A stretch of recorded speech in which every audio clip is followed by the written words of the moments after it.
Hoy, Chima, sino na naman yung kausap mo kagabi, ha? Gabing-gabi na may kausap ka pang lalaki at sa dilim pa kayo nag-uusap. Ha? Ano po wala? Wala po akong kausap kagabi. Mag-isa lang po ako umuwi. At sa kabilang kalye po dumaan yung mga kaibigan ko.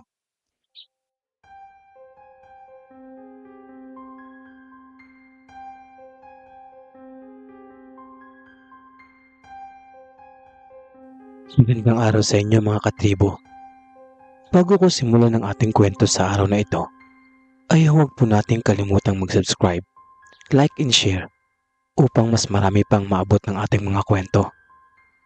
Kung meron po kayong karanasan o kwento na nais ibahagi sa ating mga tagapakinig, ay maaari po kayo mag-send ng inyong storya sa mga kwento ni Tio Delio 03@gmail.com. Simulan natin ang kwento at takutan. Magandang araw mga katribo. Ang kwentong ibabahagi ko sa inyo ay kwento ng aking nakakatandang kapatid na babae. Sarili niya itong karanasan at pinahintulutan niya akong ibahagi ang kanyang kwento sa channel na ito. Occidental Mindoro, taong 1976. Itong mga panahong ito ay hindi pa gaano nauuso ang mga telepono at iba pang teknolohiya na ginagamitan ng dikuryente. Kung meron man, siguro sa mga mayayamang tao. Pero sa katulad naming payak lamang ang pamumuhay, ay sapat na kami sa larong tulad ng habulan at taguan sa tulad naming mga kabataan. At sa mga kadalagahan naman at kabinataan ay usong-uso noon ang pakikipagsayawan sa kasalan at piyestahan. Tulad na lamang ng ate kong si Jima at mga kaibigan nito na ang hilig ay lumayo pa sa ibang baryo para lamang makipagsayawan. Hindi naman sa pagmamalaki ay may angging gandang aking mga kapatid, lalo na si ate Jima. Ang kabataan nito ay para itong may pagkamistisa dahil sa maganda ang mugis ng mukha nito, magkapangkutan din ang ilong nito at maganda rin ang mga mata. Idagdag mo pa ang magandang kutis ni ate Jima. Kaya madalas ay marami ang maniligaw nito. Madalas din itong pumunta sa mga pistahan ng mga kalapit na barangay. Minsan pa nga ay dumadayo pa sa ibang lugar para lang makipiesta at makipagsayawan. Minsan ay tumatakas pa nga daw si ate Jima kay nanay at tatay para lamang dumayo sa ibang lugar upang makipagsayawan. Sanay nang umuwi sila ate at mga kaibigan niya ng 10 oras ng gabi dahil marami naman sila. May mga sulo o ilawan naman silang daladala upang magbigay ng liwanag sa kanilang daanan.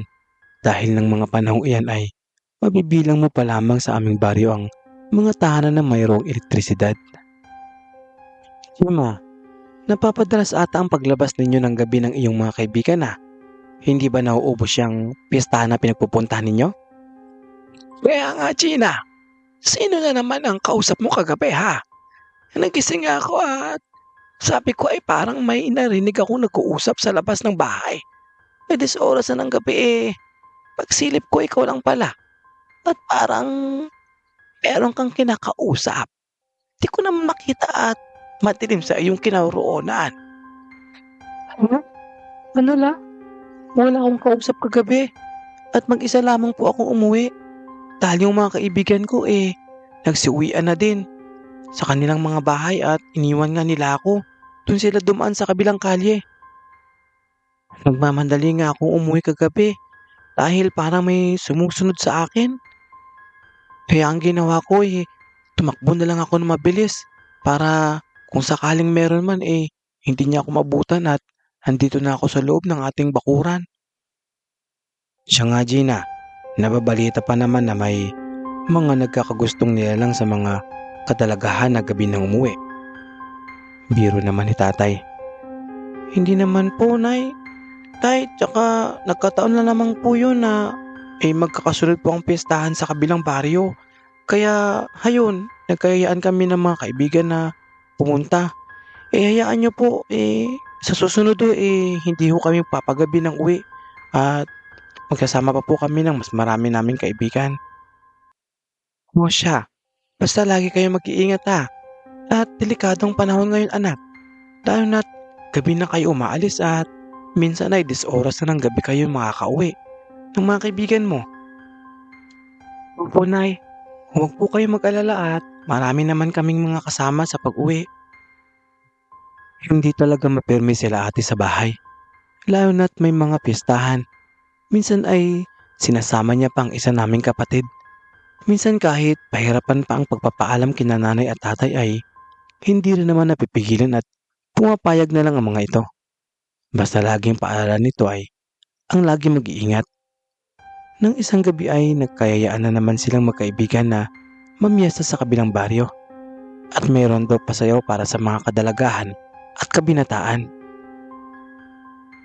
Tuwang-tuwa na naman sila ate kasi makakasayaw na naman sila at makakagala. O Gina, mamayang gabi makikisayaw na naman tayo sa pistahan sa kabilang baryo. Kahit medyo gabi na tayo umalis, hindi naman iyon kalayuan mula sa ating baryo. Oh, talaga? Kayo mo naman nalaman? Tanong ni Ate Gina na may galak sa kanyang mukha. May kaibigan kasi ako doon na taga kabilang baryo. Nakita kami sa palengke kanina habang namimili. At ayun, nagpapaimbita daw ang kanilang kapitan na mga kadalagaan at kabinataan mula sa ibang baryo. Para daw mas marami ang dumalo. Alam mo na, syempre marami tayong makikitang mga gwapo doon na pwede nating maisayaw. At syempre, mas marami, mas masaya. Di ba? Ikaw, ano? Sama ka ba? Talaga, loka ka? Oh, sige. Mamaya, magpapaalam pa muna ako kay nanay at tatay kung payagan nila ako. Basta mamaya sasabihan kita kapag nakapagpaalam na ako ha. Basta. Sige, daanan nyo na lang ako dito mamaya. Ay, para kapag nagpaalam ako kina nanay at tatay ay hindi na sila makatanggi dahil nandito na kayo. Ay, sige. Walang problema. Daanan ka na lang namin dyan mamaya. Ikaw talaga, basta sayawan. Pagbilis mo pa, oo. Kaloka ka. Sige, dyan ka na. Aba, syempre. Sayawan ata yung pupuntahan natin. Hoy, Gina. Ano na naman yung narinig ko at may pupuntahan na naman kayong sayawan? Tama bang pagkadinig ko? Tanong naman ni nanay kay Ate Gima na medyo nakakunot ang noo nito habang nagpatingin kay ate. Opo nay. Gana naman iyon sa kabilang baryo at nag-iimbita daw ng mga kadalagahan ng kanilang kapitan. Siguro para mas maraming tao sa kanilang fiestahan. Ay sus, dinahilan mo pa si kapitan para makapunta ka at payagan kita. Sige na naman nay. Matagal-tagal na din ng huling pakikipagsayawan namin. Tsaka sama naman namin ang iba pa naming kaibigan ay. Mga katribo itong si Ate Jim ay lapitin talaga ng mga elemento dahil minsan ay nagsasabi ito na para bang may sumusunod sa kanya. Pero kapag niwiling mo naman niya ay wala itong makita at kahit anino wala siyang makita. Minsan iniisip niya na lang na baka guni-guni niya lamang ang mga ito. Balik muna tayo sa taong 1995. Mga bandang hapon iyon. Nagulat na lamang kami nang nagsisigaw si Ate Gima at nagwawala na. Na mga panahong iyan ay walang aming tatay dahil nasa bukid, nagagapas ng palay. Mabuti na lamang ay nandoon ang mga kakilala namin na siyang nagtulong-tulong na hawakan si ate. Ngunit kahit may kalakihan ng mga ito ay tila ba na kayang-kaya niyang pumiglas. Halos 3 doble ang lakas ni Ate Gima. Kaya naman, nagmadaling ipinatawag sa amin ng aking pinsan ang aming tatay sa bukid. Bako anak, pagmadali kayo. Tawagan niyo ang ama sa bukid. Bilisan niyo. Nagmadali naman kaming tumakbo ng aking pinsan upang sunduin si tatay. Mabuti na lamang at malapit lamang ang aming bahay sa pinagagapasan ni tatay. Tay, uwi daw po muna kayo. Uwi daw po kayo saglit, sabi ni nanay. Dahil si Ate Gima ay nagwawala sa bahay. Mukhang may nakasapi sa kanya. Sabi ko naman ay walang ano-ano ay mabilis na tumayo si tatay at mabilis na naglakad pa uwi. Sobrang bilis ni tatay ay Tumatakbo na kami ng aking pinsan para makasabay sa kanya. Pagka-uwi namin ng bahay ay naabutan namin sa Ate Gima na hawak-hawak ng tatlong lalaki. Nang mga panahong iyon ay nagpupumiglas pa rin. Hawak-hawak nila ito sa magkabilaang kamay at paa. Pagkarating namin ay agad na umakyat si tatay dahil ang aming bahay ay meron pa itong hagdanan at silong. Pagkaakyat ni tatay sa aming bahay ay agad niya itong hinawakan sa ulo at nagwika ng, "Luna, ano nangyayari sa'yo? Nagpapatalo ka sa kanila? Ipasan mo ang loob mo." Pagkasampal at pagkasabi ni tata nito ay biglang tumigil si Ate Gima na tila bang nagulat ang nasa loob ng katawan nito. At kasabay noon ay bigla na lamang umiyak si ate. Bumalik ito sa sariling ulirat. Ang sabi ng manggagamot ay napupuan lamang daw si Ate Gima at di na ito babalik dahil sa nakilala nitong malakas ang dungha ni tatay. Kung tawagin sa amin ay malakas ang espiritu. At sabi ng matatanda ay kapag malakas ang dunghan mo o espiritu ay di ka basta-basta malalapitan ng masasamang elemento. Simula nga nun ay di na muli pang ginambala si Ate Gima ng elemento na nakatipo sa kanya na nakuha niya lamang sa bukid dahil sumama ito sa kanya. Balik tayo sa pangkasalukuyan. Kinagabihan ay maagang dumating ang mga kaibigan ni ate para sunduin siya gaya ng napag-usapan nila. Sabay-sabay silang pupunta sa kabilang baryo para makipiesta. Wow! Ang ganda talaga ng kaibigan ko. Sigurado marami namang lalaki may kipagsayawan sa iyo mamaya niyan. Magtira ka para sa amin ha. Makapatibang nilang magkagusto pa sa'yo. Siguro naman ito niya pang kaibigan. Naku, loko ka talaga kahit kailan. Baka mamaya niyan may makarinig sa'yo dyan at naku, mahirap na baka masundan pa tayo. Sige ka. Masaya naman ang naging gabi nila Ate Gima at ng kanyang mga kaibigan. At umuwi na nga ang mga ito. Sabay-sabay pa din naman silang nagsiuwian. Kasama ang kanyang mga kaibigan. Habang naglalakad ay kwentuhan pa sila ng masayang nangyari sa sayawan. Oh, nag-enjoy pa kayo? Oo naman no. Paano ba naman nakasayaw ko isang pogi? Ang harot mo talaga no. Kaya nga ang saya ng piyesta nila no. Sana sa susunod ay imbitahan ulit nila tayo para may magalaan ulit tayo at makasaya ulit tayo.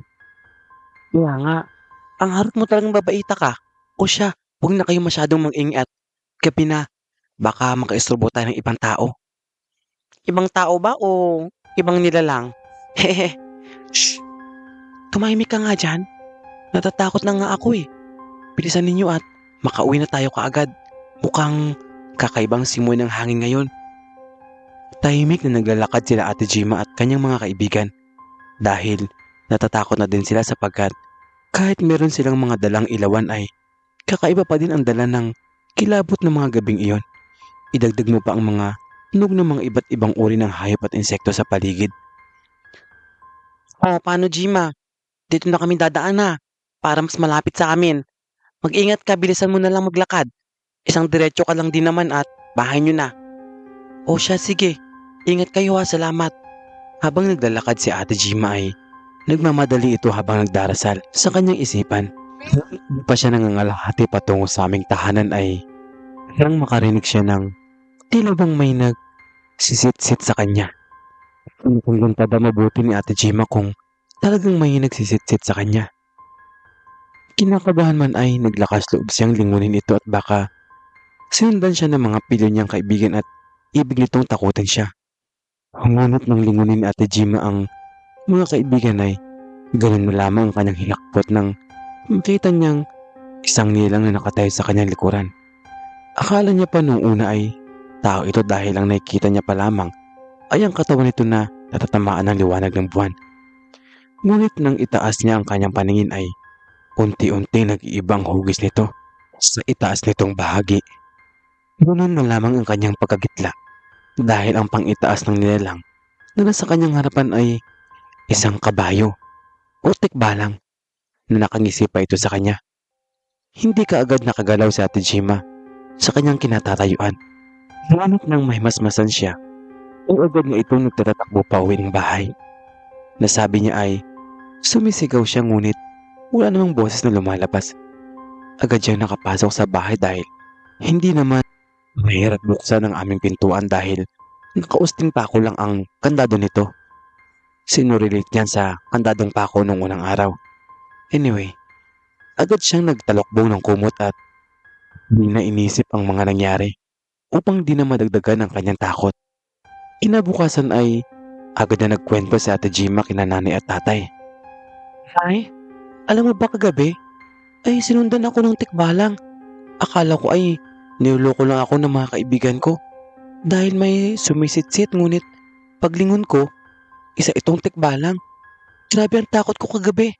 Sumisigaw nga ako baka sakaling marinig niyo ako. Pero wala namang lumalabas na boses sa akin. Ha? Ang tahimik ng gabi kagabi anak. Kung sumisigaw ka, maririnig ka namin ng tatay mo. Ako anak. Baka yan yung sinasabi ng lola mo na lagi niya nakikitang kasama mo. Kaya siguro minsan pakiramdam mo ay may nagmamasid sa'yo. Baka kagabi na nagpakita sa'yo. Mukha namang mabait kasi hindi kanya kinuha o ginalaw. Bukas nak magpating ka kay Auntie mo Bel. Baka madasalan kanya at mabigyan kanya ng pangontra. Kinabukasan ay maaga namang pumunta si Ate Gemma kay Auntie Bel para magpatingin at magpasuri. O nene, Gemma, gustuhan ka ng tikbalang Pero mabait naman ito at wala naman daw siyang balak na saktan ka o ano paman. Baka natuwa lang sa'yo kaya nagpakita. Ganun po ba, ante? Hindi na po ba babalik yun at magpapakita ulit? Hindi na. Nadasalan na kita at hindi na din babalik ang tikbalang na iyon sapagkat babalik na daw siya sa kanila. Mga katribo, masyado talagang mahiwag ang ating mundo. Minsan ba papatanong ka na lang kung totoo kaya ang mga nilalang na ito? O hindi lang tayo ang naninirahan sa mundong ito? Meron kaya tayong kahati o kasamang naninirahan dito? Kayo mga katribo, ano sa tingin ninyo? Comment down below kung sa tingin ninyo ay hindi lamang tayo ang namumuhay sa mundong ito. Hanggang dito na lang mga katribo, ang kwento ni Ate Gemma na mahilig sa sayawan at makipiesta. Kaya yung mahilig dyan mag-happy-happy, lumayo ng piyesta lalo na kapag gabi. Mag-iingat po tayo. Baka maya ay may kasama ka na palang nilalang pag-uwi mo na hindi naninirahan dito sa ating mundong kinagisnan. Maraming salamat po sa inyong lahat at lagi po tayo mag-iingat. Muli, ito po ang inyong Tio Delio.